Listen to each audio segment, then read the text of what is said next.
Entonces, estamos aquí en la historia de España, la historia del Imperio Español, la historia de España.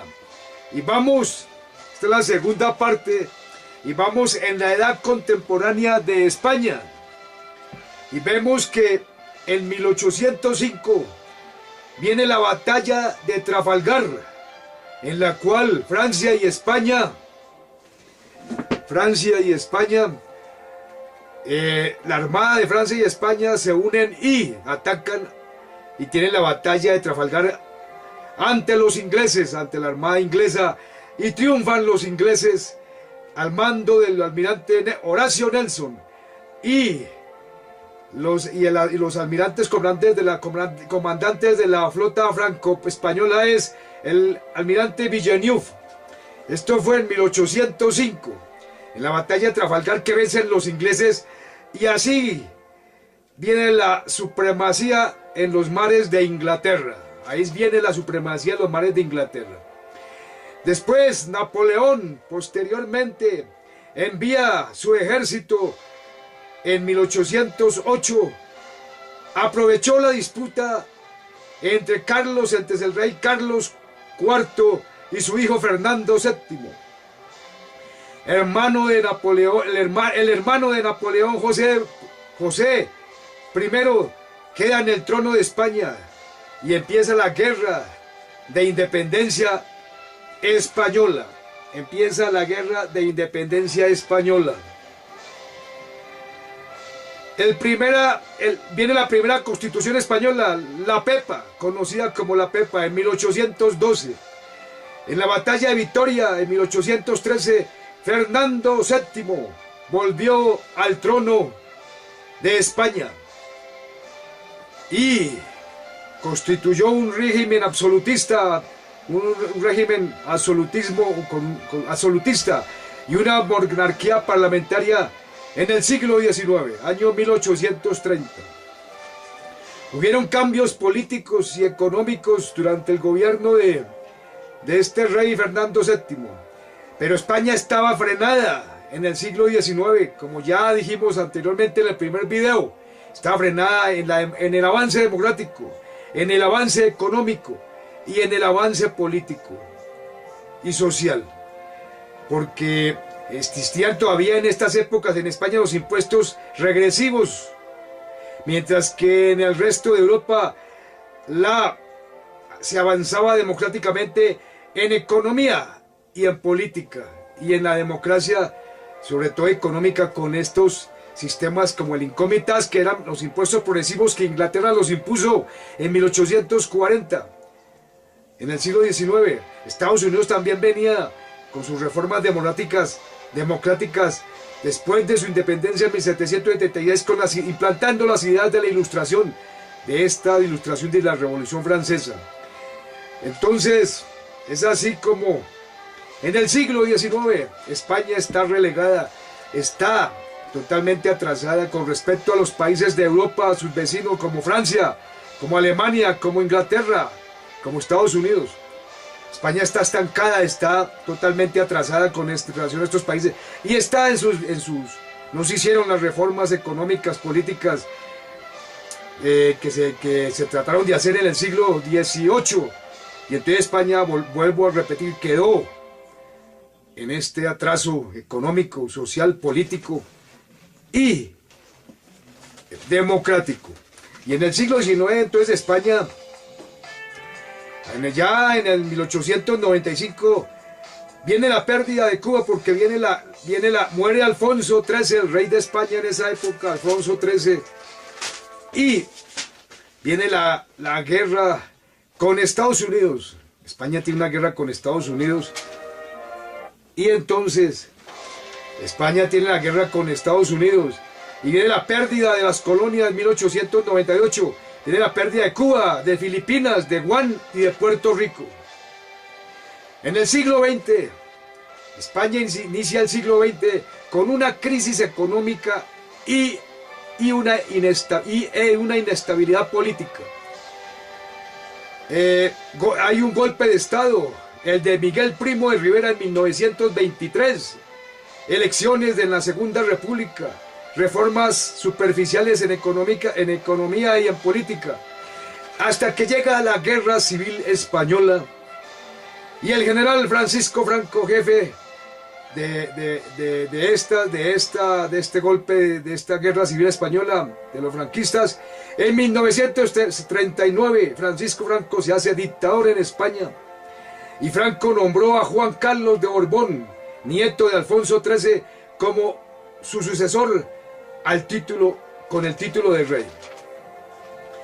Entonces vemos aquí que eso fue la política, la economía, la democracia en España en el siglo XIX y en el siglo XX, donde no avanzó ni la democracia ni la economía avanzó, ni hubo progresividad en los impuestos tampoco, porque el sistema fiscal español se mantuvo vigente, regresivo, con impuestos indirectos como son los impuestos propios del feudalismo, se mantuvieron hasta el año 1975, cuando murió el general Francisco Franco Bahamontes, y después de ahí, de 1975, es cuando España comienza su proceso de democratización económica, política y social.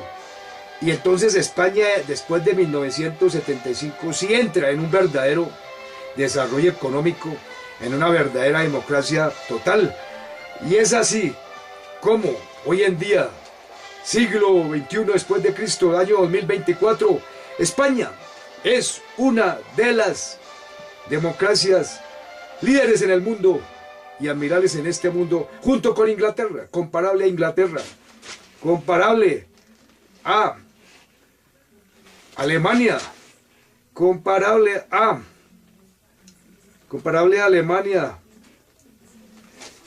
y comparable a los Estados Unidos, a Francia, porque en este momento España goza de una democratización económica y hicieron unas reformas que comenzaron con los pactos de la Moncloa ya en el año de 1977, cuando murió después de la muerte del general Francisco Franco Bahamontes.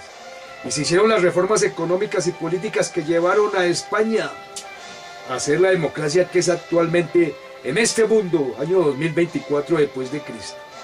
Entonces hoy España tiene un sistema fiscal progresivo. En España se mantuvo el sistema fiscal de español se mantuvo en regresividad hasta el gobierno del dictador, del general Francisco Franco. La presión tributaria con respecto al Producto Interno Bruto no pasaba del 15%. Se pagaban pocos impuestos en España hasta la época de Francisco Franco. Después de la muerte de Francisco Franco se hicieron las reformas económicas progresivas y se implantaron los impuestos progresivos, el income tax, el impuesto a la renta a las personas físicas, y entonces empezó España a progresar y a democratizarse, y es así como hoy en día España tiene una presión fiscal del 40% del Producto Interno Bruto, que es muy similar a la presión tributaria que tiene Inglaterra, que es una democracia auténtica, y Estados Unidos, que es otra democracia líder en el mundo, Francia, que es otra democracia, y Alemania, que son democracias líderes en este planeta. España está en condiciones económicas progresivas muy similares a estos países y a estas democracias líderes en este mundo. Entonces, así como si vamos a hacer una comparación hoy día entre España y el resto de los países europeos, nos vamos a dar cuenta que son muy similares los sistemas impositivos o sistemas fiscales de España con respecto a sus vecinos. Tenemos aquí esta hojita donde estamos viendo, por ejemplo, esta es los impuestos que se pagan en Estados Unidos, estos son los impuestos que se pagan en España, y estos son los impuestos que se pagan en un país latino como Colombia. Vemos que aquí es muy similar las estadísticas impositivas en España que en Estados Unidos. Son muy similares, porque España se convirtió en una verdadera democracia después de que España era casi similar.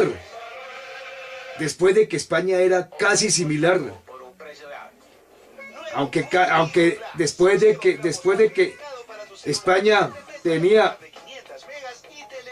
después de que España tenía un sistema fiscal muy similar a los países latinos.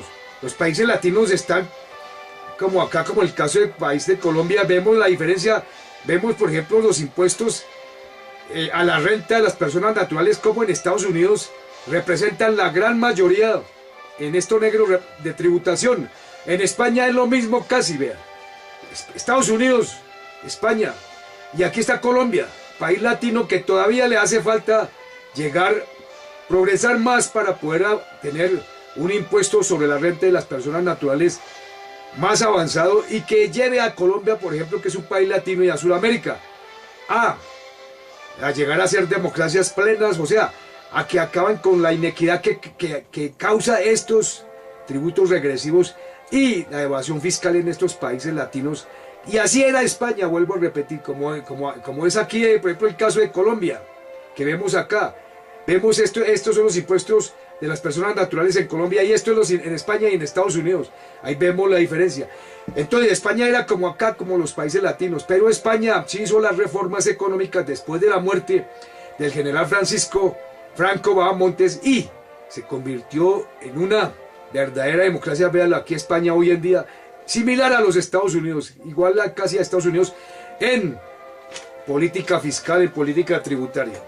Entonces esto demuestra que España es el ejemplo para Latinoamérica, porque España, vuelvo a repetir, tenía las mismas condiciones impositivas, o sea, de tributación, mucha evasión fiscal y tenía una insuficiencia fiscal a nivel hasta cuando murió el general Francisco Franco. Después de ahí vinieron las reformas democráticas consensuadas en España, con los pactos de la Moncloa en adelante, en 1977, y desde ahí comenzó España a progresar y a volverse y a tornarse una democracia líder en este mundo, como sus vecinos Francia, Inglaterra, sus vecinos europeos y Estados Unidos. Entonces ahí vemos que España es un ejemplo para Sudamérica, y no es imposible que aquí en Sudamérica también se logre, durante el transcurrir de estos años, llegar a estas condiciones en las que hoy tiene España hoy en día, que es el país latino más democratizado que hay en estos momentos en la tierra. Es España, es el país que habla español, que está en mayor democracia económica, política y social. Entonces vemos que la historia de España es un caso único. La historia de España ellos llegaron a la democracia. España llegó a la democracia, pero tardíamente, hacia finales del siglo XX casi, después de 1975. Repito, después de la muerte del general Francisco Franco Bahamontes. Tarde llegó la verdadera democracia a España, pero es así que como hoy en día, repito, España tiene las estadísticas de una verdadera democracia.